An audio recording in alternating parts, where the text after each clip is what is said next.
The two new chapters of Berserk presented an interesting situation, a very interesting situation. As we know, Griffith showed up on the island of Fantasia, and that drew a lot of attention to us reading, and unfortunately it went on hiatus for almost a year, but once it came back, it left us with yet another almost as dramatic cliffhanger, with Zodd showing up on the island, Griffith and possibly his band of the Hawk being there as well. The current situation of our main characters is an extremely dire one, and it's a situation where it could determine the entirety of the story moving forward, because as we know, Fantasia will conclude in the next 4 chapters of Berserk, and whatever happens in those next 4 chapters has to set up the next, and I presume the final arc of the story. But enough on that, because this video is on the man himself, the wandering skeleton, the former king, the Skull Knight. The Skull Knight is without question Berserk's most mysterious character. He's one of the most appealing characters in Berserk as well because of this mystery, and he's very prominent moving forward in the story because just a few chapters ago, which was quite literally a few years ago, we got a lot of new information as well as a lot of new questions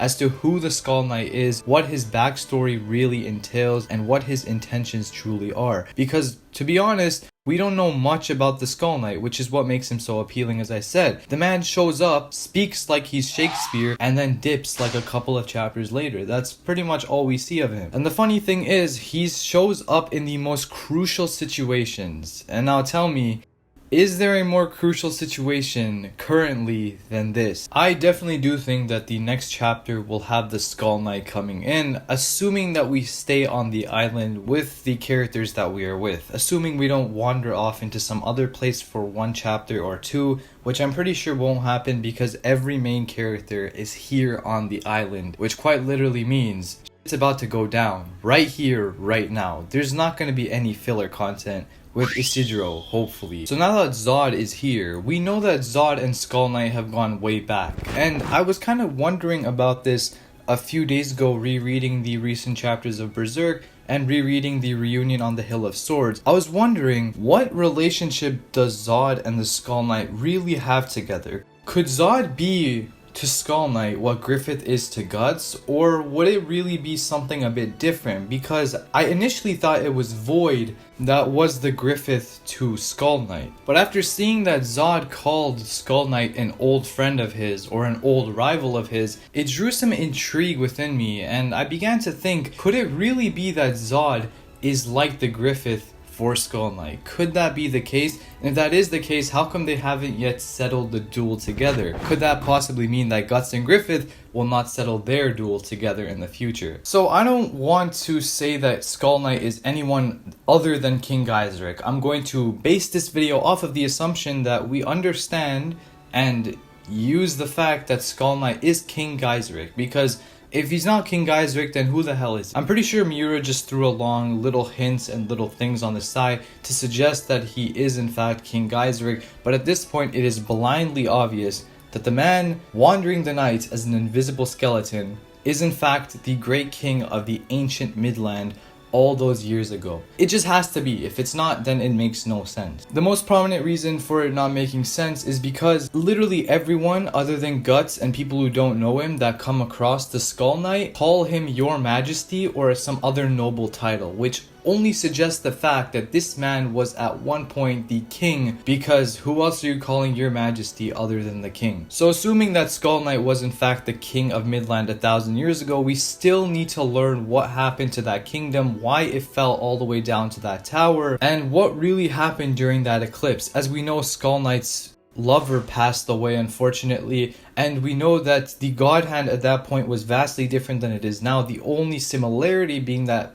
Void is in fact still part of the God Hand. But I think you would kind of speculate that because it does seem as though Void is the leader, quote unquote, of the God Hand. Though you could throw that title to Femto, but Femto was nowhere to be seen during that first eclipse. And I find it interesting how Miura did not throw in Zodd in those memories, because if Zodd was truly an old rival of the king, then Zodd would have possibly been in the memories engraved in the Berserker armor. But Miura, interestingly enough, did not show us anything to do with Zodd in those memories. which only drives the mystery behind who Zodd really is to the Skull Knight even further. There's this interesting scene from chapter 361, and it's towards the beginning of the chapter as well, and it's where the Skull Knight shows up behind Guts, as he typically seems to do whenever he shows up in the story, but he says a very interesting line that goes something like this: "Do not let your guard falter, causality has yet to converge." And by converge, he means causality has, I guess you could say, yet to happen, but it's basically trying to say two paths have yet to cross type thing. Could Skull Knight have been talking about something like this? Could he have been talking entirely about what just happened on the island of Fantasia? Because if he isn't, that only draws more mystery towards what he was really talking about, and if he did, it shows us the fact that the Skull Knight sort of predicts what happens and sort of knows in a way, based on maybe past experiences, or maybe this man just somehow has future sight as to what will happen sometime in the future. And if that's true, he's kind of just predicted what's happened here. And going off the assumption that he has quote unquote predicted what just happened here in the recent chapter, then that means the Skull Knight will in fact show up. Because if you think about it, it's interesting how the Skull Knight is always at the right place at the right time. And again, if you refer back to the Golden Age arc, where Guts was alone, I believe it was around chapter 37 or so, Guts was alone by the campfire or somewhere around there, and the Skull Knight warned Guts to be wary because in 1 year's time the eclipse would happen and he would suffer greatly. So this is not the first time that the Skull Knight has shown us his, I guess, future sight abilities, or his ability to understand what will happen sometime in the future. It does seem like the Skull Knight has an ability to see what will come, probably based on his past experiences, and if that's the case, again, he should show up here to stop Zodd, because he always shows up in the right situations. It always seems like that. He showed up in the eclipse, so it only makes sense that he's going to show up here to stop Zodd and possibly the other band of the Hawk members, as well as Griffith of all people, from destroying the island of Fantasia. For whatever reason they're trying to destroy the island of Fantasia. That's a whole other video topic I gotta think of. When you think about it, we literally don't even know who the Skull Knight is. He's not an apostle. He can't be an apostle because Guts' brand does not go crazy whenever he's in front of him. So is he really alive, or is he something like a soul that's trapped inside of a body? Like the Full Metal Alchemist Brotherhood type thing, where Al is trapped inside of the armor, you know what I'm saying? So that's another thing we gotta figure out. What really is the Skull Knight? Who is this man? Because we don't really know. Is he alive? Like, is he truly a human at this point? Which I highly doubt that he's a human. And how has he survived for these 1,000 years just wandering the night as a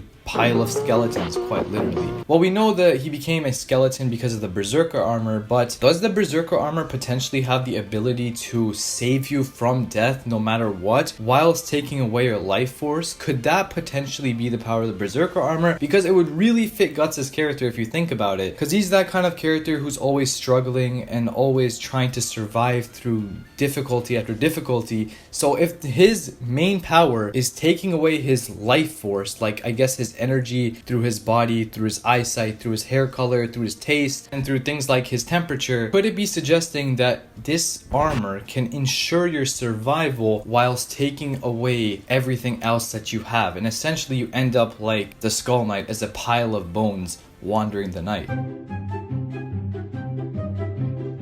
One thing is for certain, and that's that the Skull Knight is truly a fascinating character. For the amount of mystery this character is given, he truly gives off this very menacing and very sinister aura, and that aura surrounds this character no matter where he is in the story, because whenever he shows up, something crazy is going to happen, or something crazy is happening. So I know a lot of us assume that the Skull Knight is in fact on Guts' side, I guess you could say. He's against the apostles, he's against the God Hand. But this guy named Mugen, who is a very underrated YouTuber, actually made a video talking about how the Skull Knight might not be on Guts' side. And I thought that was a very interesting suggestion. But let's take the assumption that Skull Knight is in fact on Guts' side, because that helps a lot with talking about him as a character, and it helps the idea that he will show up here in this scene and Guts will not be screwed trying to fight Zodd and Griffith at the same time. I guess the only counter argument you could make to this is that Skull Knight never showed up on the Hill of Swords where Zodd was and where Griffith's new incarnated body was. And that is a very interesting point, and I truly wonder why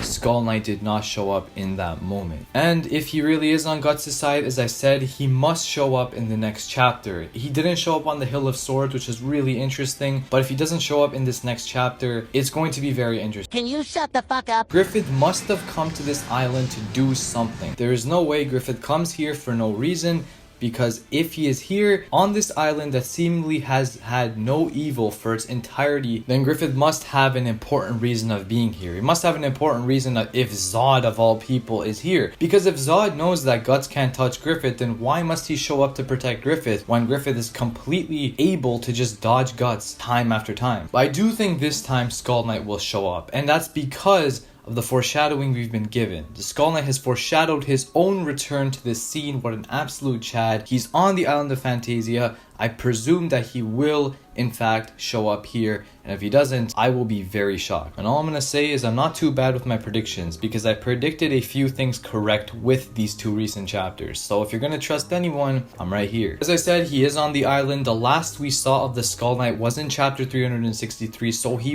really is not that far away. The last time we saw him was when he was in that sort of bunker place with the dude who crafted the Berserker armor. So yeah, he's really not that far away from where Guts is. He can probably make an entrance in the matter of minutes. Now, if the Skull Knight actually does come to take down Zodd and as well presumably Griffith, then Guts should be able to get somewhat of a 1v1 with Griffith. But then again, like, what's he going to do if he gets a 1v1 with Griffith again? Like, he's already gotten a 1v1 with Griffith. If you really think about it, this is the first time Guts has actually made contact with Griffith with his sword in the entire story. Like, just think about that for a second, how crazy and how revolutionary that is for Guts to have actually made contact with his greatest enemy in these recent chapters. That is a huge accomplishment. Now, you could say he technically didn't make contact because Griffith just disappeared every time Guts swung his sword, but you get what I mean. Guts swung his sword at Griffith and nothing got in the way of it. Also, something that doesn't relate to the Skull Knight at all, but I thought I really should throw into this video, is how Guts was able to control his Berserker armor, which was truly unbelievable to me. I didn't even notice it the first few times I read this chapter,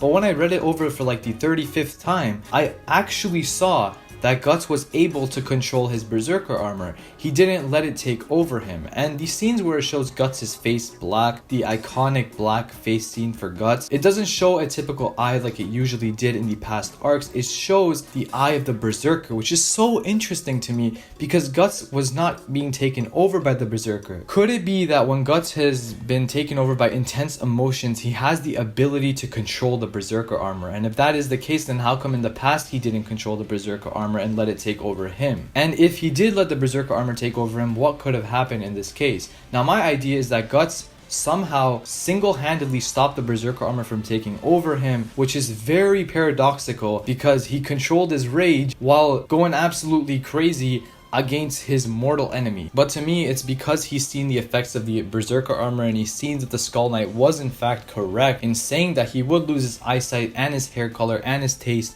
body temperature, and so on, so he decided to control the Berserker armor. The only question is, how in the hell was he able to do that when he hasn't been able to yet? And despite his greatest enemy being right in front of him, it's quite crazy. In my opinion, I still think we need a lot more with Skull Knights, or I guess I could say King Gaiseric's past kingdom and what really went down there. What really happened in the first eclipse? What did the Skull Knight really go through? Because I want to see this man with some emotion. I want to see what he actually looks like. Man, I don't know about you, but I want to see what really went down in that eclipse because I'm truly interested in the past of Berserk and what the old country of Midland was really like, and if Griffith is in a way the new Skull Knight. That's an interesting thing to think about. Let me know what you think about the next chapter of Berserk in the comments. What do you think of the Skull Knight? Do you think he's going to show up or not? Do you think he's going to fight Zodd? Do you think he's actually on Guts' side, which I believe a lot of us think, but who knows at this point? Let me know in the comments. Hopefully you enjoyed this one. I did, and I guess that's it.